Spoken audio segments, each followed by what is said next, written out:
जय हिंद साथियों, आप सभी का इस चैनल में एक बार फिर से बहुत बहुत स्वागत है। तो आज के इस सेशन में हम लोग डिस्कस करने वाले हैं बिहार एसएससी यानी बिहार कर्मचारी चयन आयोग का BSO/SSO का प्रैक्टिस सेट। तो यह जो है आपका प्रैक्टिस सेट रुक्मणी पब्लिकेशन का है, जो अवर सांख्यिकी पदाधिकारी प्रखंड सांख्यिकी पदाधिकारी के लिए है। तो यह रुक्मणी का जो है प्रैक्टिस सेट है, इसमें टोटल 16 सेट्स दिए गए हैं इस बुक में। तो और इस वीडियो के माध्यम से हम लोग आपको सेट नंबर 6 को कवर करने वाले हैं। इससे पहले 1 से लेकर 5 तक जो है प्रैक्टिस सेट को अलग अलग वीडियो में हम कवर कर चुके हैं। तो आप हमारे चैनल को विजिट कीजिए स्टडी लूप, वहाँ से आप सभी वीडियो को प्राप्त कर सकते हैं, क्योंकि यह जो प्रैक्टिस सेट है एग्ज़ाम पॉइंट ऑफ व्यू से काफ़ी इंपॉर्टेंट है।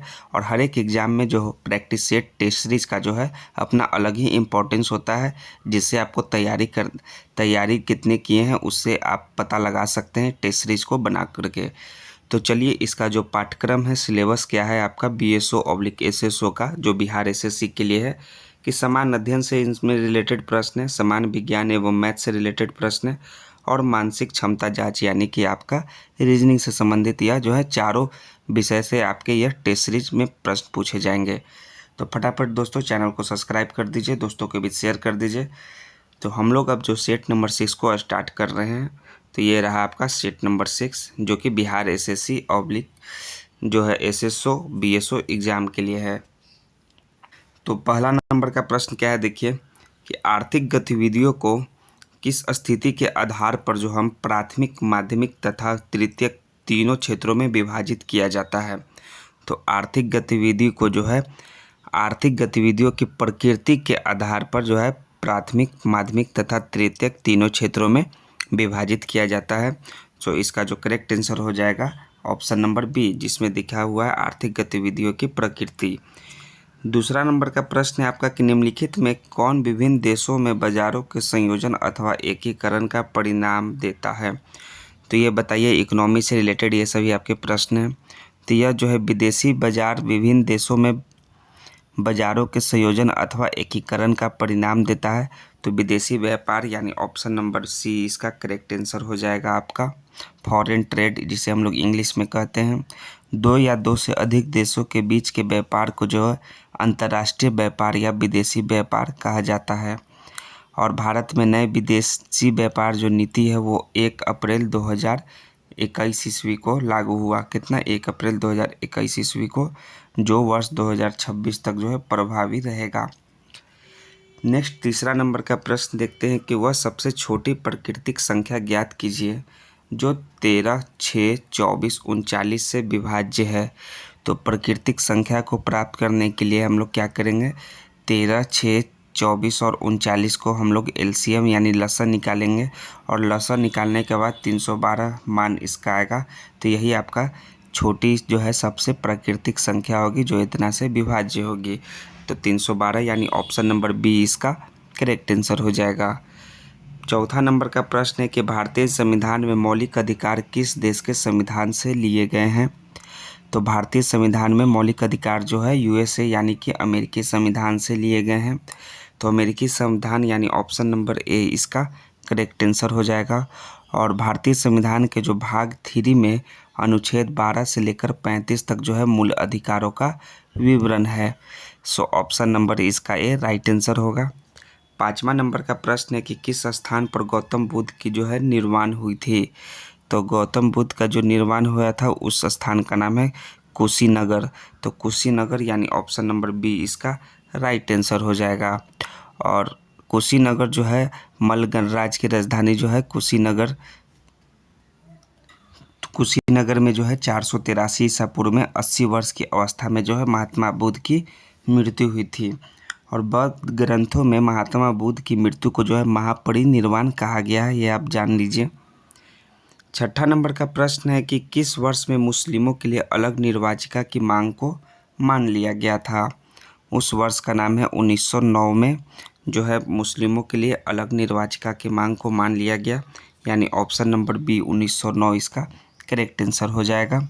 और मुस्लिम लीग के जो वार्षिक अधिवेशन 1908 में हुआ था, उसमें मुसलमानों के लिए पृथक निर्वाचक मंडल की मांग की गई थी, जिसे जो है 1909 के मार्ले मिंटो सुधार के द्वारा प्रदान कर दिया गया। नेक्स्ट है आपका, निम्न में से कौन सा संविधान का अनुच्छेद पंचायत की अवधि को परिभाषित करता है? तो पंचायत की अवधि को परिभाषित कौन करता है? वो 8वां नंबर का प्रश्न है, वो है अनुच्छेद 243 का ई, यानी ऑप्शन नंबर सी इसका करेक्ट आंसर है। 7 नंबर का प्रश्न छूट गया, ये देख लेते हैं क्या था 7 नंबर का प्रश्न, कि सूर्य के चारों ओर चक्कर लगाने वाले छोटे छोटे पिंडों को क्या कहते हैं? तो जो छोटे छोटे पिंड होते हैं सूर्य के चारों ओर चक्कर लगाते हैं उन्हें हम लोग उल्का पिंड कहते हैं। उल्का पिंड यानी ऑप्शन नंबर बी इसका करेक्ट आंसर हो जाएगा 7 नंबर के प्रश्न का। और लगभग जो है 93% उल्का पिंड जो है पत्थर यानी स्टोन के बने होते हैं। नेक्स्ट है 9 नंबर का प्रश्न, कि गरबा जो है किस राज्य का प्रसिद्ध नृत्य रूप है? तो फटाफट दोस्तों इसका कमेंट में आंसर दीजिए, गरबा जो है किस राज्य का प्रसिद्ध नृत्य रूप है? तो यह जो है आपका गुजरात राज्य का प्रसिद्ध नृत्य है। सो ऑप्शन नंबर बी इसका करेक्ट आंसर हो जाएगा, गुजरात। 9 के बाद 10 नंबर का प्रश्न है कि 6 माह की अवधि से अधिक समय तक आपातकाल को जारी रखने के लिए किस चीज़ की आवश्यकता होगी? तो 6 माह की अवधि से अधिक समय तक आपातकाल को जारी रखने के लिए प्रति 6 माह बाद संसद की स्वीकृति की आवश्यकता होगी। सो ऑप्शन नंबर करेक्ट आंसर हो जाएगा आपका बी, जो ये आपका कथन इसमें दिया हुआ है। 11 नंबर का प्रश्न है कि वर्ष 2022 से कौन सा भारतीय व्यापारिक समूह वीवो के स्थान पर आईपीएल का टाइटल स्पॉन्सर होगा? वर्ष 2022 से जो है वो टाटा जो है भारतीय व्यापारिक समूह है, वो वीवो के स्थान पर आईपीएल का टाइटल स्पॉन्सर होगा। तो टाटा यानी कि ऑप्शन नंबर सी इसका करेक्ट आंसर हो जाएगा। और आईपीएल का जो प्रारंभिक टाइटल स्पॉन्सर था वो था डीएलएफ था। क्या था? डीएलएफ था, जो 2008 से लेकर 2012 तक रहा, ठीक। और 13 से 15 तक कौन रहा? वो रहा पेप्सी रहा। और 16 से 19 एवं 21 में जो है वीवो रहा। और जो है अभी क्या कहते हैं, टाटा है टाइटल स्पॉन्सर 2022 से। और आईपीएल 2025 का जो सबसे महंगे खिलाड़ी हैं वो है ऋषभ पंत। उसको किस टीम ने खरीदा है? वो लखनऊ की टीम ने 27 करोड़ में लिया है। 12 नंबर का प्रश्न है कि गंगा नदी बेसिन जो भारत का सबसे बड़ा नदी बेसिन है, उसके देश के क्षेत्रफल का लगभग कितना प्रतिशत शामिल है? तो वह जो है लगभग 25% शामिल है, जो भारत का सबसे बड़ा नदी बेसिन है, और देश के क्षेत्रफल का लगभग 25% शामिल है, यानी ऑप्शन नंबर डी इसका करेक्ट आंसर हो जाएगा। 13 नंबर का प्रश्न है कि जुड़वा उष्णकटिबंधीय चक्रवात भूमध्य रेखीय में किस तरंगों के कारण उत्पन्न होता है? तो जुड़वा उष्णकटिबंधीय चक्रवात भूमध्य रेखीय में जो है रौजवी तरंगों के कारण, कौन सा? रौजवी तरंगों के कारण जो है उत्पन्न होता है। सो ऑप्शन नंबर बी में देखिए दिया हुआ है रौजवी, ऑप्शन बी इसका करेक्ट आंसर हो जाएगा। और उष्णकटिबंधीय चक्रवात जो है मुख्य रूप से 5 डिग्री से 15 डिग्री अक्षांशों के मध्य दोनों गोलार्धों में सागर के ऊपर पाए जाते हैं, ठीक। तो अब चलिए 14 नंबर का प्रश्न देखते हैं। 14 नंबर में है कि सभी 47 लोग उत्तर दिशा की ओर अभिमुख होकर एक पंक्ति में खड़े हैं। सीमा दाएं छोर से 22वें स्थान पर है, जबकि बिन्नी जो है बाएं छोर से 31वें स्थान पर है। तो सीमा और बिन्नी के बीच कितने व्यक्ति हैं ये आपको बताना है। तो आपको हम बता देते हैं कि मैथ और रीजनिंग के प्रश्न जो है आपको खुद से सॉल्व करने होंगे। हम सिर्फ इसका आंसर बता देंगे, या फिर किसी प्रश्न का हम आंसर भी नहीं बताएंगे, क्योंकि वह जो है क्वेश्चन लंबा होगा और आंसर बताने से कोई फ़ायदा नहीं होगा। इसका पीडीएफ जो है आपको टेलीग्राम के माध्यम से मिल जाएगा, जो कि डिस्क्रिप्शन में टेलीग्राम का लिंक दिया होगा। तो इसका जो प्रश्न होगा वो का आंसर जो होगा वो होगा चौथा। कितना? चौथे के बीच कितने व्यक्ति हैं? 4 व्यक्ति होंगे सीमा और बिन्नी के बीच। ऑप्शन सी इसका करेक्ट आंसर है। 15 नंबर है कि धान की रोपाई के दौरान किया जाने वाला जो है हुड़किया बॉल नृत्य निम्न में से किस राज्य में किया जाता है? तो ये जो है धान की रोपाई के दौरान किया जाने वाला हुड़किया बॉल नृत्य उत्तराखंड राज्य से संबंधित है। तो उत्तराखंड यानी ऑप्शन नंबर इसका करेक्ट आंसर बी हो जाएगा। और जान लीजिए कि उत्तराखंड राज्य से संबंधित अन्य लोक नृत्य का नाम क्या है। एक है आपका घटिया नृत्य, दूसरा है मंडान नृत्य, तीसरा जो है हारुल नृत्य, चौथा बुडियात नृत्य, और एक चौचरी नृत्य। ये सभी जो है उत्तराखंड से संबंधित नृत्य हैं। और असम राज्य का जो लोक नृत्य है उसका नाम क्या है? बिहू, बागू, रुम्बा। एक है बागू रुम्बा और दूसरा है बिहू आदि। ये लोग जो है असम राज्य का लोक नृत्य है। तो ऑप्शन नंबर बी इसका उत्तराखंड करेक्ट आंसर हो जाएगा। अब जैसे 16 नंबर का प्रश्न है, तो 16 नंबर के रीजनिंग के प्रश्न आपको खुद से वीडियो को पॉज करके सॉल्व कीजिए, या फिर आप पीडीएफ के माध्यम से है इस वीडियो के बाद आप सॉल्व कीजिएगा। इस आपका रीजनिंग के प्रश्न है कि किसकी आयु जो है आर से अधिक है लेकिन क्यू से कम है, वो आपको निकालना है। तो हम तो इसका आंसर बता देंगे, वो जो है आपका पी का आयु जो है आर से अधिक है लेकिन क्यू से कम है। लेकिन ये सभी जो है मैथ के प्रश्न और रीजनिंग के प्रश्न आप सॉल्व कीजिएगा।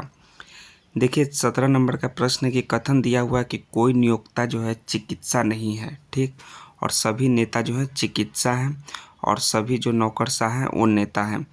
तो कथन जो दिया हुआ है और रीज़न क्या है, आपका निष्कर्ष क्या निकलता है कि पहला कि कोई नौकरशाह नियोक्ता नहीं है, या फिर कोई नेता नियोक्ता नहीं है, या कुछ चिकित्सक नौकरशाह हैं। इन तीन में से कौन सा निष्कर्ष जो है सही अनुसरण कर रहा है कथन का। जो कथन का जो सही अनुसरण कर रहा है वो है आपका 1, 2 और 3, ये तीनों जो कथन है वो सही अनुसरण करते हैं इस कथन का, स्टेटमेंट का। सो ऑप्शन नंबर ए 17 का करेक्ट आंसर हो जाएगा। 18 नंबर का जो आपका प्रश्न है कि एक निश्चित कूट भाषा में जो है इसका अर्थ जो है ए बी की माँ है, इसका जो अर्थ है ए बी का भाई है, इसका अर्थ जो है ए बी की पत्नी है, और इसका अर्थ है ए बी का पिता है। तो इस इक्वेशन पर करने पर आर का यू से क्या संबंध होगा वो आपका निकालना है। तो आर का जो यू से संबंध है वो है आपका भांजी का संबंध है। क्या चीज़ का संबंध है? भांजी का, मामा भांजी का संबंध है। सो ऑप्शन नंबर डी इसका 18 का राइट आंसर हो जाएगा। 19 नंबर का प्रश्न देखिए कि इसके बाद जो है नेक्स्ट जो है श्रृंखला से जो है आपका क्या है, जो श्रृंखला से संबंधित नहीं है, ठीक है। आपको ये बताना है कि ये जो है आपका 1, 2, 3, 4, 5, 6, ये 6 दिया हुआ है, जिसमें से एक जो है आपका श्रृंखला से संबंधित नहीं है। जो श्रृंखला से संबंधित नहीं शब्द है उसका नाम है एफ, जी और एच। सो ऑप्शन नंबर जो है आपका ए राइट आंसर हो जाएगा। 20वां नंबर है आपका प्रश्न कि रवि हर महीने के पहले बुधवार को फिल्म देखने जाता है, और पिछले महीने वो 6 अगस्त को फिल्म देखने गया। तो यदि वो आज फिल्म देखने जा रहा है तो आज कौन सी तारीख है? तो अगर वो आज फिल्म देखने जा रहा है तो आज तारीख होगा आपका 3 सितंबर। 6 अगस्त हो गया है तो अब कैसे होगा? जब वो 6 अगस्त को देखने गया तब बुधवार था, तो 13 को जाएगा तो बुध होगा, 20 को जाएगा तो बुध होगा, फिर 27 को जाएगा तब बुध होगा, और अब फिर 3 को जाएगा तब बुध होगा। तब आज 3 सितंबर का दिन होगा, तब वह जो है फिल्म देखने गया है। सो ऑप्शन नंबर ए इसका 20 का करेक्ट आंसर हो जाएगा। 21 नंबर का प्रश्न जो है कि पंक्ति में कितने लोग बैठे हों, ये आपको 21 नंबर का प्रश्न आप खुद से सॉल्व कीजिए, वीडियो को पॉज करके यहाँ से सॉल्व कीजिएगा। हम लोग देखिए नेक्स्ट जो है आपको बताते हैं कि कितनी लड़कियां जो है करदाता और उद्यमी दोनों हैं, ये आपको बताना है। ये 23 नंबर के प्रश्न में उद्यमी और करदाता कौन की कितनी लड़कियां हैं, तो हैं आपके 20 लड़कियां जो हैं उद्यमी भी हैं और करदाता दोनों हैं, ठीक। कितने करदाता हैं उद्यमी हैं लेकिन लड़कियां नहीं हैं, वो आपको बताना है 24 नंबर के प्रश्न में। तो 10 जो हैं करदाता उद्यमी है लेकिन जो है लड़कियां नहीं हैं। सो ऑप्शन नंबर बी इसका करेक्ट आंसर हो जाएगा। ये देखिए कि नीचे दिए गए कुछ जानकारी है, उस हिसाब से आपको ये भी रीजनिंग को सॉल्व करना है। तो रीजनिंग के प्रश्न को आप सॉल्व कीजिए। हम इसका पीडीएफ जो है डिस्क्रिप्शन में टेलीग्राम का लिंक दे दिए हैं, उससे आप प्राप्त कर सकते हैं पीडीएफ को आंसर की के साथ। आंसर की से आप अपना आंसर भी मिलान कर लीजिएगा। तो 26 नंबर का प्रश्न है कि निम्न में से कौन सी जनजाति भारत की सबसे अधिक जनसंख्या वाली और सबसे पुरानी जनजाति है? तो सबसे अधिक जनसंख्या वाली और सबसे पुरानी जनजाति उसका नाम है भील जनजाति। सो ऑप्शन नंबर इसका डी करेक्ट आंसर हो जाएगा, जो कि भारत की सबसे अधिक जनसंख्या वाली और सबसे पुरानी जनजाति है। और भील जनजाति जो है मुख्यतः कहाँ पाया जाता है? पहला तो आपका राजस्थान में पाया जाता है, दूसरा एमपी मध्य प्रदेश, दूसरा जो है तीसरा गुजरात, चौथा महाराष्ट्र, ये सभी जगह जो है भील जनजाति पाई जाती है। और दूसरा जो सबसे बड़ा आबादी वाला जनजाति है वो कौन सा जनजाति है? वो है आपका गोंड जनजाति। कौन सा? गोंड जो है वो सेकंड नंबर पर आता है। और संथाल जनजाति जो है संथाल परगना क्षेत्र के मूल निवासी होते हैं, जो झारखंड के छोटा नागपुर, पठार, पश्चिम बंगाल के वीरभूम, बांकुरा, मालदा, मिदनापुर, 24 परगना, उड़ीसा के मयूरभंज जिले इत्यादि में पाए जाते हैं। कौन से? वो हैं आपके संथाल जनजाति। तो चलिए 26 का आपका डी जो है भील जनजाति सबसे अधिक जनसंख्या वाला और सबसे पुरानी जनजाति हो जाएगा। 27 नंबर का आपका प्रश्न है कि भारत के 2011 के जनगणना के आंकड़ों के अनुसार निम्न में से किस केंद्र शासित प्रदेश का जनसंख्या घनत्व सबसे कम है? तो सबसे कम जनसंख्या घनत्व जो है वो है लक्षद्वीप का 2011 के जनगणना के अनुसार। सो ऑप्शन नंबर इसका ए करेक्ट आंसर हो जाएगा। इसका जो जनसंख्या घनत्व है वो कितना है दोस्तों, वो बताना है। वो है आपका 2149 वर्ग किलोमीटर है जनसंख्या घनत्व। और पुडुचेरी का जो जनसंख्या घनत्व है वो है आपका 2547 वर्ग किलोमीटर। और चंडीगढ़ का जनसंख्या घनत्व जो है 9258 वर्ग किलोमीटर है। सो ऑप्शन नंबर इसका जो है करेक्ट आंसर हो जाएगा आपका ए। 28 नंबर का प्रश्न देखिए क्या है। 28 नंबर है कि भारत के संविधान में राज्य के नीति निर्देशक तत्वों के प्रावधान को किस संविधान से अपनाया गया है? तो नीति निर्देशक तत्वों के प्रावधान को जो है आयरिश यानी कि आयरलैंड के संविधान से अपनाया गया है। सो ऑप्शन नंबर डी इसका करेक्ट आंसर हो जाएगा 28 नंबर के प्रश्न का। 29 नंबर है कि कौन से अधिनियम प्रतिनिधि लोकतंत्र को भागीदारी लोकतंत्र में बदलता है, जिसमें जमीनी स्तर पर लोकतांत्रिक संस्थाओं के विकास में एक महत्वपूर्ण कदम माना जाता है? तो वो जो है किस संशोधन में, वो है आपका 73वां संशोधन जो हुआ था अधिनियम, उसमें यह जो है कथन दिया हुआ है, उल्लेखित है। सो ऑप्शन नंबर डी इसका करेक्ट आंसर है 29 नंबर प्रश्न का। नेक्स्ट है आपका 30 नंबर का प्रश्न कि दादा साहेब फाल्के पुरस्कार निम्न में के लिए प्रदान किया जाता है। निम्न के लिए यानी कि किस क्षेत्र के लिए वो किया जाता है? फिल्म के लिए प्रदान किया जाता है। सो ऑप्शन नंबर डी इसका करेक्ट आंसर हो जाएगा। यह जो है दादा साहेब फिल्म पुरस्कार ये 1969 ईस्वी से दिया जा रहा है। कब से? 1969 ईस्वी से। 31 नंबर का प्रश्न है कि केंद्र सरकार के सभी मंत्रियों की नियुक्ति किसके द्वारा की जाती है? तो सभी मंत्रियों की जो नियुक्ति है वो प्रेसिडेंट यानी राष्ट्रपति के द्वारा की जाती है। ऑप्शन नंबर बी इसका करेक्ट आंसर हो जाएगा। 32 में है कि सिखों के तीसरे गुरु थे। तो सिखों के जो तीसरे गुरु थे वो गुरु अमरदास थे। तो अमरदास यानी कि ऑप्शन नंबर डी इनका करेक्ट आंसर हो जाएगा 32 नंबर के प्रश्न का।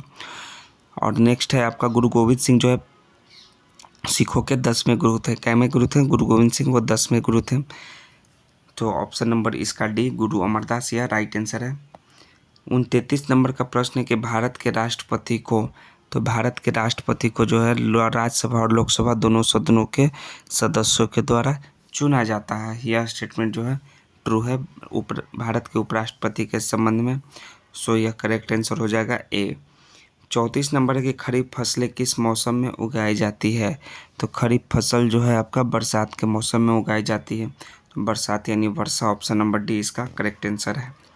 35 नंबर का प्रश्न जो है आपको सरल करना है, सॉल्व करना है कि सरलतम रूप इसको सॉल्व करके ज्ञात कीजिए। जो सरलतम रूप होगा वो इसका सॉल्व करके वो होगा a² × b के पावर 4 × c के power 1। So option number A इसका 35 का करेक्ट आंसर होगा। 36 है कि निम्नलिखित में से भारत का प्रथम विधि अधिकारी कौन है? तो भारत का महान न्यायवादी जो है भारत का प्रथम विधि अधिकारी है। सो ऑप्शन नंबर डी इसका करेक्ट आंसर हो जाएगा। अनुच्छेद जो है 76 में जो है भारत के महान्यायाधीश यानी अटॉर्नी जनरल का वर्णन किया गया है। अब नेक्स्ट 37 नंबर है कि दर्पण प्रतिबिंब पर जो है इमेज को रखा जाए तो किस प्रकार का इमेज बनेगा? ये आपका रीजनिंग का से संबंधित प्रश्न है। तो इसको अगर हम लोग मिरर में रखेंगे तो किस प्रकार का इमेज बनता है? वो बनता है आपका इस प्रकार का। ऐसे जो है आपका इधर साइड जो है पी उल्टा आपका हो जाएगा, एल जो है ऐसे उल्टा हो जाएगा, के जो है आपका ऐसे हो जाएगा, जे ऐसे हो जाएगा और आपका जी जो है ऐसे हो जाएगा और आर हो जाएगा। तो ऑप्शन नंबर सी इसका करेक्ट आंसर है 37 का। 38 नंबर का प्रश्न है कि निम्न में से किस वर्ष में ज्योतिबा फुले ने सत्यशोधक समाज का गठन किया था? उस वर्ष का नाम है 1873 ईस्वी में। 1873 यानी कि ऑप्शन नंबर सी इसका करेक्ट आंसर है। और ज्योतिबा फुले का जन्म जो है 1827 में पुणे को हुआ था। और सत्यशोधक समाज को जो स्थापना वो भी कहाँ किया गया था? वो भी जो है पुणे में किया गया। सो ऑप्शन नंबर इसका सी करेक्ट आंसर है 38 का। 39 है कि वैशाली और वान्या एक व्यवसाय में 35:8 के अनुपात में निवेश करते हैं। यदि कुल लाभ 3655 है तो वैशाली और वान्या को प्राप्त लाभों में कितना अंतर है? तो प्राप्त लाभों में जो अंतर होगा वो होगा आपका 2295 रुपया का आएगा। सॉल्व करके जिन भी दोस्तों का 2295 आएगा उनका यह करेक्ट आंसर होगा। वैशाली और वान्या के बीच जो है प्राप्त लाभों का अंतर। 40वां नंबर का प्रश्न है कि निम्नलिखित में से किसने जो है बांधों को आधुनिक भारत के मंदिर कहा है। तो आधुनिक भारत का मंदिर जो है जवाहरलाल नेहरू ने बांधों को कहा है। सो ऑप्शन नंबर बी इसका जवाहरलाल नेहरू करेक्ट आंसर होगा। 41 है कि भारत में किस वर्ष में प्रस्तुत किए गए बजट को जो है काला बजट कहा जाता है। ब्लैक बजट, काला बजट कहा जाता है। वो किस वर्ष प्रस्तुत हुआ था? वो हुआ था 1973-74 ईस्वी में जो बजट प्रस्तुत हुआ उसको काला बजट कहा जाता है। सो ऑप्शन नंबर बी 41 का करेक्ट आंसर हो जाएगा। काला बजट के नाम से जाना जाता है क्योंकि जो है बजट घाटा जो है 550 करोड़ का हुआ था। कितना? 550 करोड़ का। 42 नंबर का प्रश्न है कि मार्च 2024 में जारी आंकड़ों के अनुसार विश्व में सर्वाधिक दूध उत्पादन करने वाला देश कौन सा है। तो मार्च 2024 के अनुसार जो है सर्वाधिक दूध उत्पादन करने वाला देश अपना देश इंडिया है, यानी कि भारत। ऑप्शन नंबर सी इसका करेक्ट आंसर हो जाएगा। और भारत जो है 1998 कब से 1998 से लगातार दूध उत्पादन में जो है प्रथम स्थान पर बना हुआ है। और भारत जो है वैश्विक दूध उत्पादन में लगभग जो है 25% यानी 1/4 हिस्सा का योगदान देता है। तो ये दूध उत्पादन से संबंधित आपके फैक्ट्स हो गए। नेक्स्ट आपका 43 नंबर का प्रश्न है कि क्रिकेट के किस मैदान को जो है क्रिकेट का मक्का कहा जाता है। तो क्रिकेट का मक्का जो है द लॉर्ड्स लंदन के मैदान को कहा जाता है। सो ऑप्शन नंबर इसका डी करेक्ट आंसर है। द लॉर्ड्स जो कि लंदन यानी कि इंग्लैंड में है। और the Lord's London cricket ground जो है लंदन के सेंट जॉन्स वुड में स्थित है और इसे क्रिकेट का घर भी कहा जाता है। नेक्स्ट है आपका ईडन गार्डन के बारे में जान लीजिए। कलकत्ता यह जो है ईडन गार्डन जो है वो भारतीय क्रिकेट का मक्का कहा जाता है और इसका स्थापना जो है 1864 ईस्वी में किया गया है। और वर्तमान में जो है भारत का सबसे बड़ा क्रिकेट ग्राउंड है वो कौन सा है? वो है नरेंद्र मोदी स्टेडियम जो कि अहमदाबाद गुजरात में स्थित है।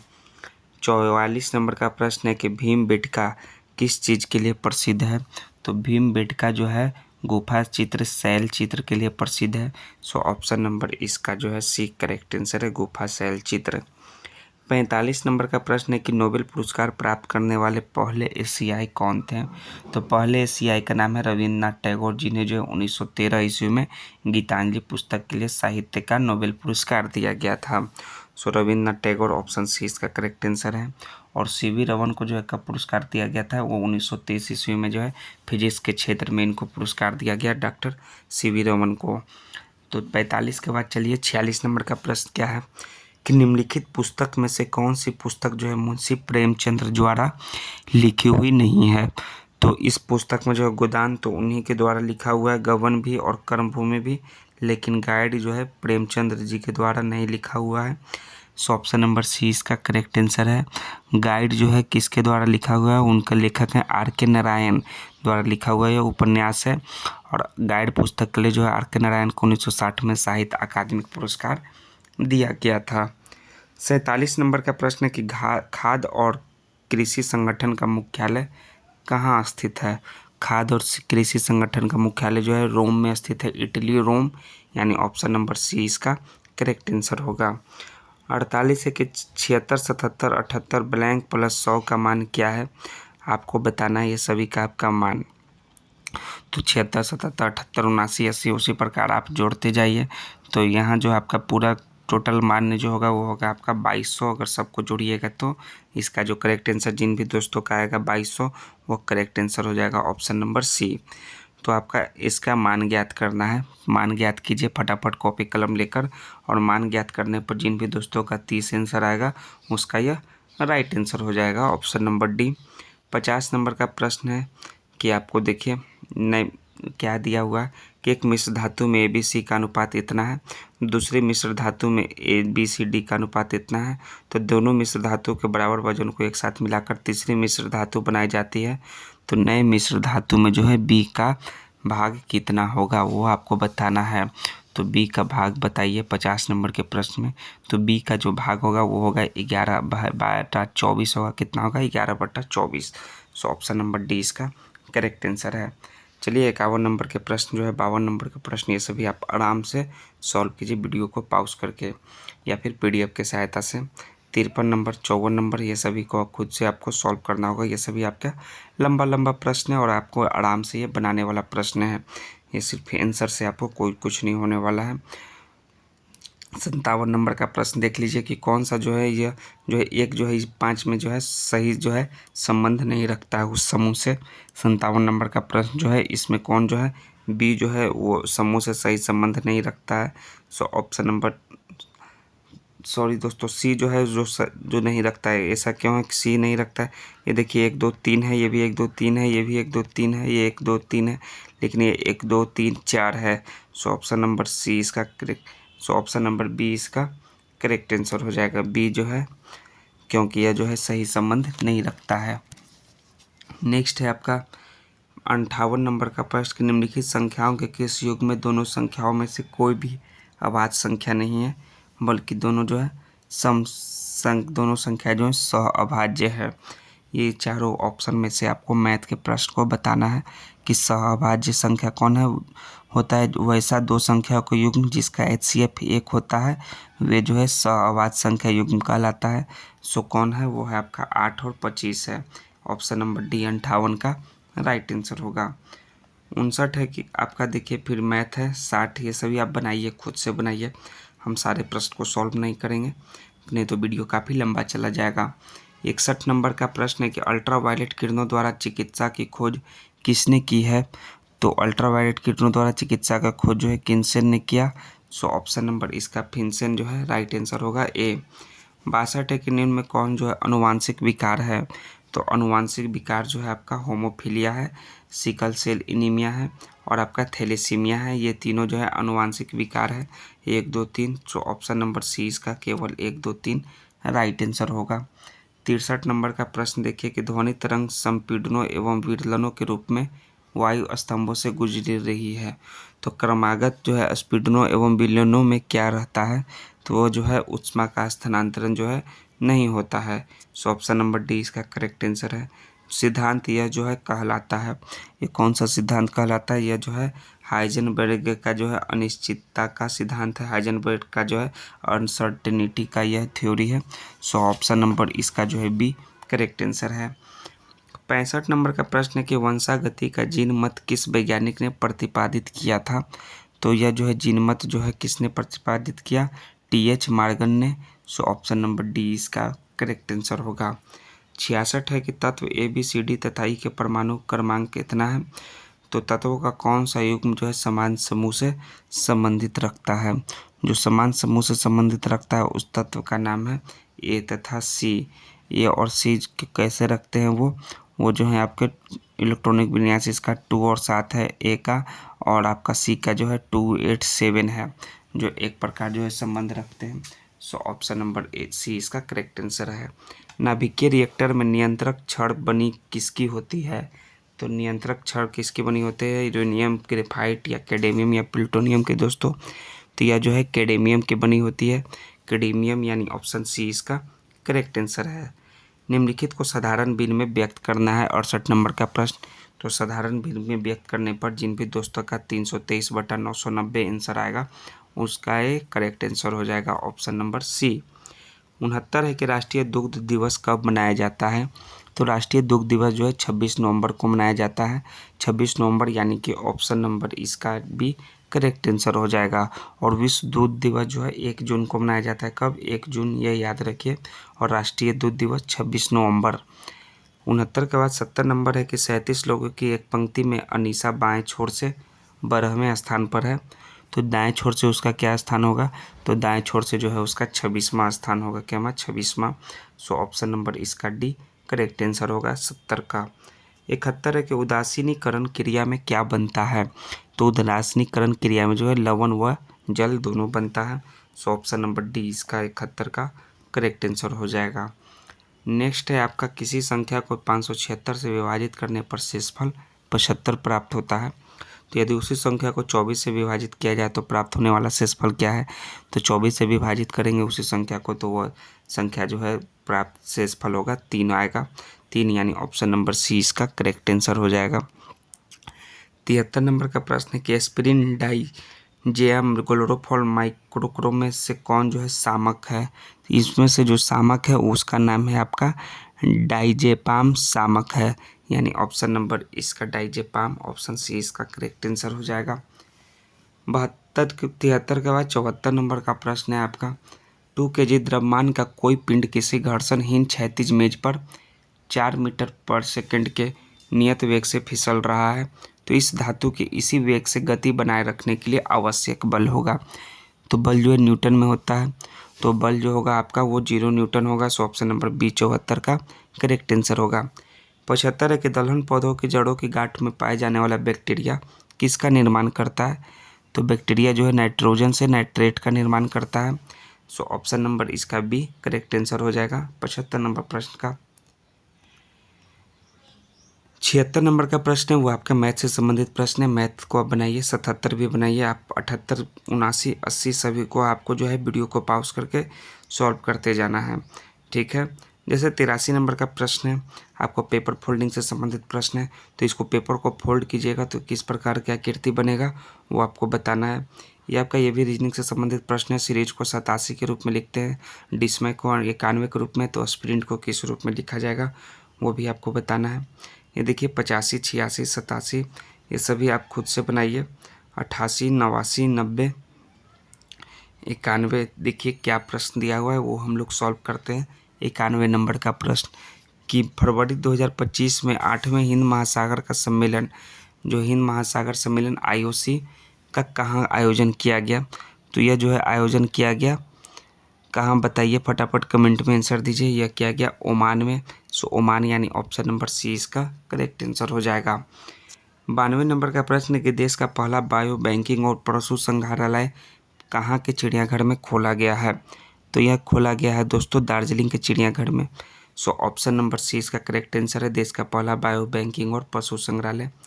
93 यदि 48 और 24 का तृतीयानुपाती 100, तो एक्स का मान निकालना है अब आपका। तो एक्स का मान निकालने पर जिनका भी दोस्तों का 12 आंसर आएगा उनका यह करेक्ट आंसर हो जाएगा।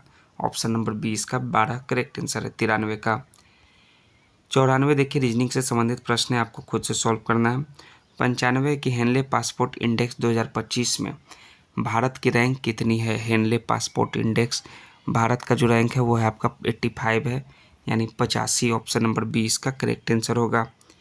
86 नंबर का प्रश्न है कि महिला वर्ग में प्लेयर ऑफ द ईयर 24 के लिए बलबीर सिंह सीनियर पुरस्कार में से किसे सम्मानित किया गया। तो बलबीर सिंह सीनियर पुरस्कार से जो है वो सविता पुनिया को सम्मानित किया गया। सविता पुनिया यानी ऑप्शन नंबर इसका सी करेक्ट आंसर है। ये आपका करेंट अफेयर से संबंधित प्रश्न है।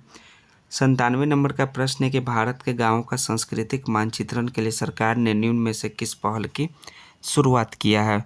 तो वो पहल है मेरा गांव मेरी धरोहर पहल। सो ऑप्शन नंबर इसका सी करेक्ट आंसर हो जाएगा। 98 नंबर का प्रश्न क्या है कि अप्रैल 2025 में किस राज्य के कुंभकोनम पान के पत्ते और थोलाई फूलमाला को GI टैग प्रदान किया गया है।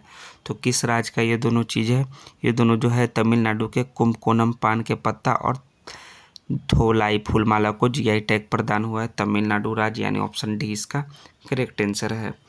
99 के निम्नलिखित में से कौन सा सुमेलित नहीं है। जो सही सुमेलित नहीं है वो है आपका चीन संघाई। चीन जो है संघाई सुमेलित नहीं है। चीन की जो राजधानी है वो है बीजिंग है।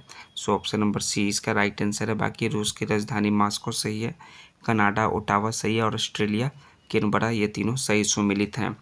101 नंबर का प्रश्न है कि नमक सत्याग्रह के समय गांधी जी के गिरफ्तार हो जाने के बाद आंदोलन के नेता के रूप में उनका स्थान किसने लिया। तो उनके स्थान के रूप में जो है अब्बास तैयब जी ने लिया उनका स्थान। सो ऑप्शन नंबर ए इसका करेक्ट आंसर है 100वां नंबर प्रश्न का। 101 है कि क्या सभी अपराधियों को कठोर दंड दिया जाना चाहिए। तो तर्क क्या निकलता है, हाँ इससे अपराधियों में भय उत्पन्न होगा और अपराध में कमी आएगी। दूसरा है कि नहीं मानव जीवन अमूल्य और अपराधियों को भी सुधरने का मौका दिया जाना चाहिए।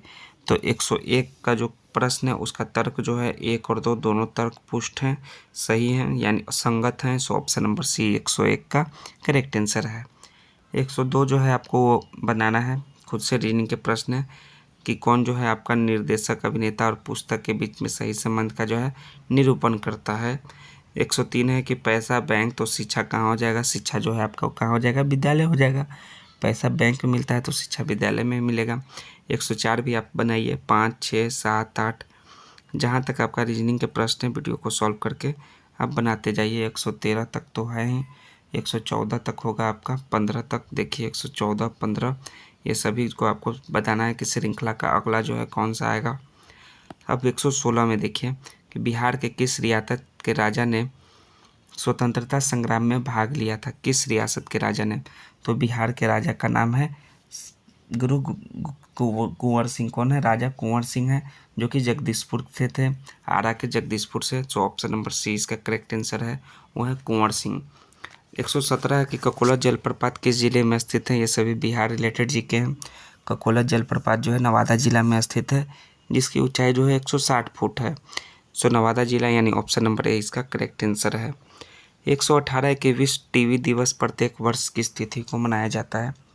तो विश्व टीवी दिवस जो है प्रत्येक जो है 24 मार्च को मनाया जाता है। सो 24 मार्च यानी ऑप्शन नंबर ए इसका करेक्ट आंसर होगा।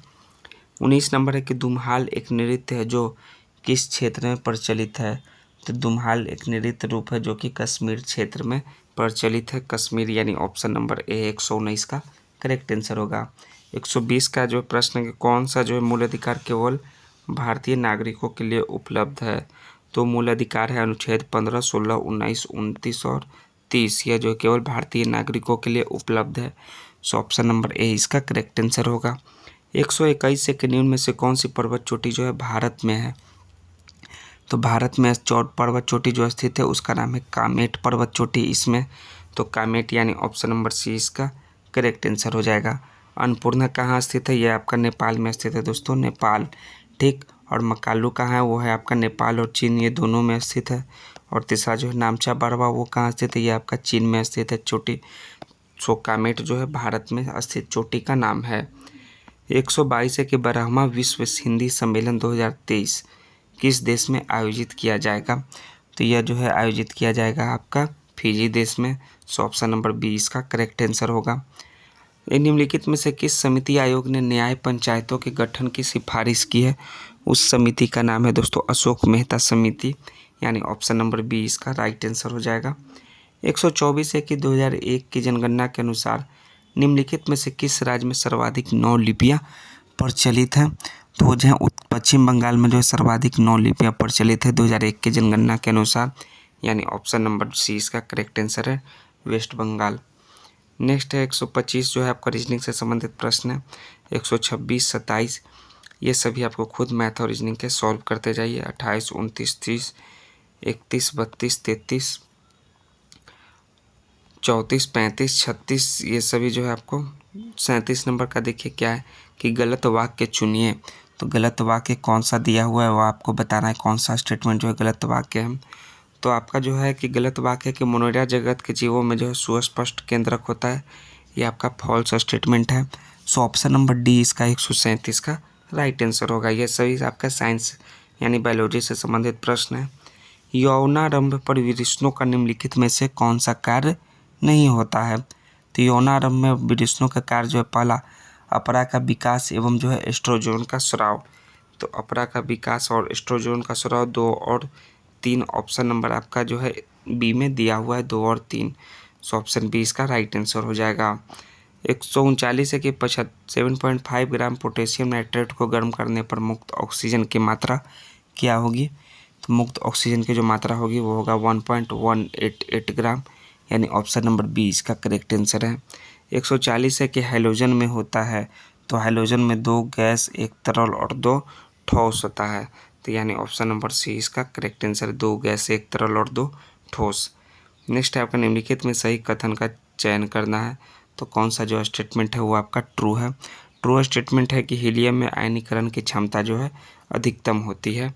यह स्टेटमेंट आपका ट्रू है, बाकी ये सभी जो है आपके फॉल्स स्टेटमेंट हैं। सो ऑप्शन नंबर डी 141 का राइट आंसर होगा। 142 है कि डीएनए का विशिष्ट स्थानों पर काट देना किसके आविष्कार से संभव हुआ है। तो यह जो है किसके आविष्कार से संभव हुआ है, वो हुआ है आपका रिस्ट्रिक्शन एंजाइम से संभव हुआ है, यानी ऑप्शन नंबर डी इसका 142 का करेक्ट आंसर है।